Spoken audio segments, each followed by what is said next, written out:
Hello, children.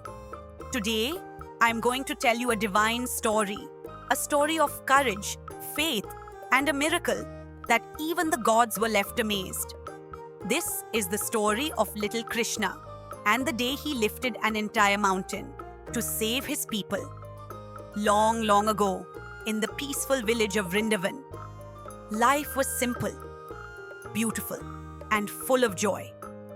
Every morning, the soft golden sunlight touched the green fields.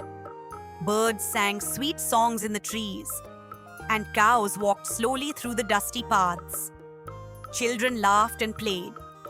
Women fetched water from the river, and men worked happily in the fields. Among all of them was a little boy with sparkling eyes, a mischievous smile, and a flute always close to his heart. That boy was Krishna. But Krishna was not like other children. There was something magical about him, something peaceful, something powerful. Now, every year, the people of Vrindavan would celebrate a grand festival. They would worship the rain god, Indra, because they believed that Indra was the one who gave them rain, and without rain, their crops would fail. So they prepared delicious food, decorated their homes with flowers, and offered prayers with full devotion. The entire village was busy, but little Krishna stood quietly, watching everything. His eyes were thoughtful. And then, slowly, he walked towards the elders of the village. And in his soft voice, he asked, "Why do we worship Indra?" The villagers paused. They smiled and said, "Because he gives us rain, Krishna. Without him, we cannot survive." Krishna listened carefully. Then he spoke again, gently, wisely. "But is it only Indra who helps us?" He pointed towards the cows. "These cows give us milk." He touched the soil. "This land gives us food." And then he looked at the great Govardhan mountain. "And this mountain protects us, feeds our animals, and gives us life." The villagers became silent. They had never thought like this before. Krishna's voice became softer yet stronger. "Should we not be thankful to the mountain, the land, and the cows who are always with us?" His words slowly entered their hearts, and something began to change. After a long discussion, the villagers made a bold decision. That year, they would not worship Indra.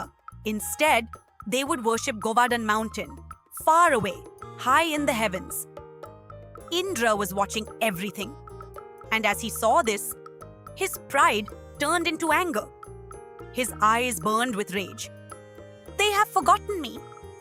They dare to ignore the king of the gods." His voice thundered across the skies. "I will destroy their pride."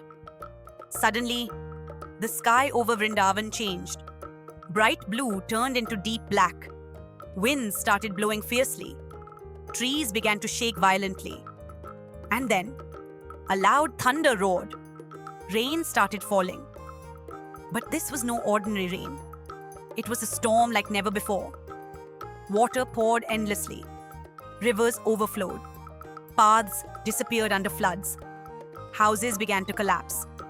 Animals cried in fear. Children clung to their parents. Panic spread everywhere. "Save us!" people shouted. "What do we do?" The entire village was drowning in fear. And in the middle of all this chaos stood Krishna, calm, still, fearless, a gentle smile on his face, as if he knew everything was under control. The villagers ran towards him. "Krishna, please help us!" they cried. Krishna looked at them with love and said softly, "Do not be afraid." Then something unbelievable happened. Krishna turned and began walking towards the great Govardhan mountain. The storm continued to rage. Lightning flashed around him. But Krishna walked calmly, step by step. Everyone watched in confusion. What is he going to do? They wondered. Krishna reached the mountain. He bent down slowly, placed his tiny little finger beneath it, and then, with a gentle smile, he lifted the entire mountain. Yes, children, a small boy lifting a massive mountain as if it weighed nothing at all.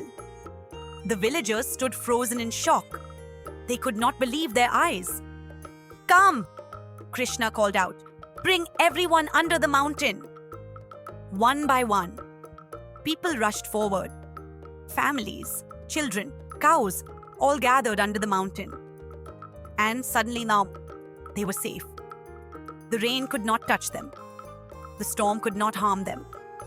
It was like a magical shelter. Krishna stood there, holding the mountain effortlessly, like it was just a toy. Hours passed, then a full day, then another. The storm did not stop, but Krishna did not move. Not even for a moment. For 7 long days and 7 long nights, he stood there, smiling, protecting everyone.